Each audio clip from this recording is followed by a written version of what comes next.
ഭിന്നശേഷി അധ്യാപക സംവരണത്തിൽ വിഷയത്തിൽ സർക്കാർ ഇപ്പോൾ സ്വീകരിച്ചിരിക്കുന്ന നിലപാട് വൈകിവെന്ന വിവേകമെന്നതാണ് ഓർത്തഡോക്സ് സഭയുടെ പ്രതികരണം. ഇപ്പോഴത്തേത് തെരഞ്ഞെടുപ്പ് മുന്നിൽ കണ്ടുള്ള പ്രീണനമാണ് എന്ന് സംശയിച്ചാൽ തെറ്റ് പറയാൻ കഴിയില്ല. പുതിയ തീരുമാനം നടപ്പാക്കാൻ എത്രയും സമയം വേണ്ടിവരുമെന്ന് കാത്തിരുന്ന് കാണേണ്ടി വരുമെന്നും ഓർത്തഡോക്സ് സഭ മാധ്യമ വിഭാഗം തലവൻ ഡോക്ടർ യുഹാനോൻ മാർ ദിയസ്കോറാസ് മെത്രാപ്പൊലീത്ത പറഞ്ഞു.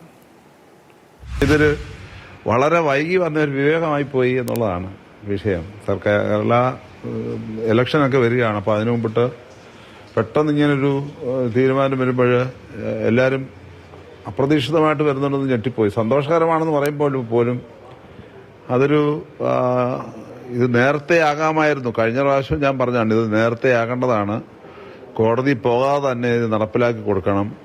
ഇത് ജനത്തിന്റെ ആവശ്യമാണ്. ഒരുപാട് പേര് ഈ വിഷയത്തിൽ കഷ്ടത അനുഭവിക്കുന്നുണ്ട്. ഭിന്നശേഷിക്കാർ മാത്രമല്ല, മറ്റുള്ള ഉദ്യോഗാർത്ഥികളും അവരെയൊക്കെ നിയമിക്കേണ്ട സ്ഥാപനങ്ങളും ഒക്കെ വല്ലാതെ ബുദ്ധിമുട്ടുന്നുണ്ട്. അതുകൊണ്ട് എത്രയും പെട്ടെന്ന് നടപ്പിലാക്കണമെന്ന് ആവശ്യപ്പെട്ടിട്ടുള്ളതാണ്.